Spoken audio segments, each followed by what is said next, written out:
আসসালামু আলাইকুম। শিক্ষার কৌশল ইউটিউব চ্যানেলে তোমাদের সবাইকে স্বাগতম।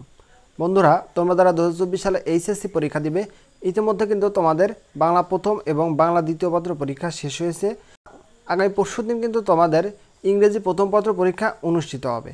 তো এই ইংরেজি প্রথম পত্র পরীক্ষায় সামারি কিন্তু একটি খুবই গুরুত্বপূর্ণ টপিকস। এই সামারি কিন্তু তোমরা যদি আমার দেখানো নিয়ম অনুযায়ী লেখো তাহলে 10-এর মধ্যে 10 মার্কই পাবে। তুমি যদি এই ফরম্যাটটি মুখস্থ করতে পারো তাহলে যে নিয়মেই সামারি আসুক না কেন বা যে সামারি আসুক না কেন তাহলে তুমি কিন্তু লিখতে পারবে এবং এই সামারি যদি তুমি লেখো তাহলে 10 মার্কের মধ্যে 10 মার্কই পাবে ইনশাআল্লাহ। তো এই সময়ে তোমাদের সময় অপচয় করবো না। তো চলো বন্ধুরা, আর দেরি না করে ভিডিওটি শুরু করা যাক। আর তোমরা যারা আমার চ্যানেলে নতুন অবশ্যই আমার চ্যানেলটি সাবস্ক্রাইব করে রাখবে এবং পাশে থাকা বেল আইকনটি অবশ্যই চালু করে রাখবে। তো এখানে দেখো সামারি রাইটিংস। সামারি 1 পৃষ্ঠার মধ্যে লিখতে হয়, অর্থাৎ তোমাদের যে সামারি আসে এই সামারিটি কিন্তু 1 পৃষ্ঠায় লিখতে হয়। তুমি কিন্তু ভুলেও 2 পৃষ্ঠায় লিখতে যাবা না। তো এরপরে দেখো answer. The passage is about বিষয়। এই যে বিষয়, এই বিষয়ের এখানে তোমাদের যে সামারি, এই সামারি যে বিষয়ে আসবে সেই বিষয়টি এখানে লিখতে হবে। And the main indication of the passage is that.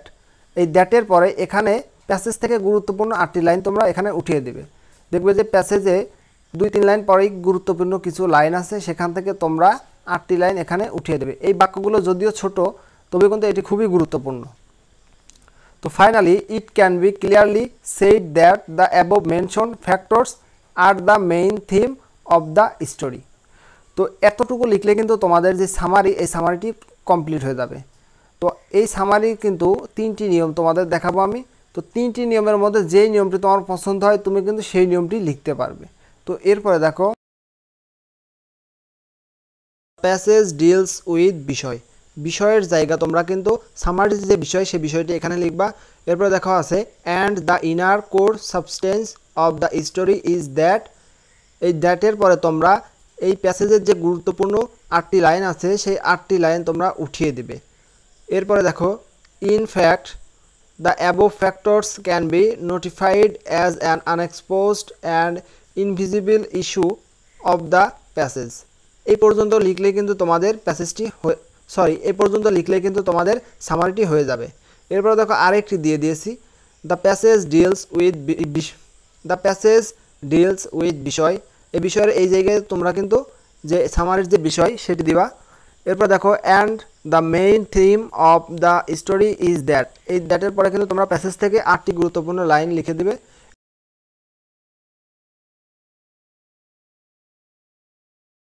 এরপর দেখো আছে so it can be briefly said that the factors mentioned above highlights the core issues of the passage. তো বন্ধুরা এই ফরম্যাটটি ব্যবহার করে যদি তোমরা সামারি লিখো তাহলে কিন্তু তোমাদের আর কোনো সামারি পড়তে হবে না। শুধুমাত্র এই একটি ফরম্যাট দিয়ে তোমরা হাজার হাজার সামারি কিন্তু লিখতে পারো। তো এই ছিল তোমাদের সামারি লেখার নিয়ম, অর্থাৎ একটি সামারি পড়ে কিভাবে তোমরা সমস্ত সামারি লিখতে পারবে সেটির নিয়ম। তো আজকের মতো ভিডিও এখানে শেষ করছি। পরবর্তী ভিডিও পেতে অবশ্যই শিক্ষার কৌশল ইউটিউব চ্যানেলটি সাবস্ক্রাইব করে রাখে পাশে থাকা বেল আইকনটি অবশ্যই চালু করে রাখবে। সকলে সুস্থতা কামনা করি। আল্লাহ হাফেজ।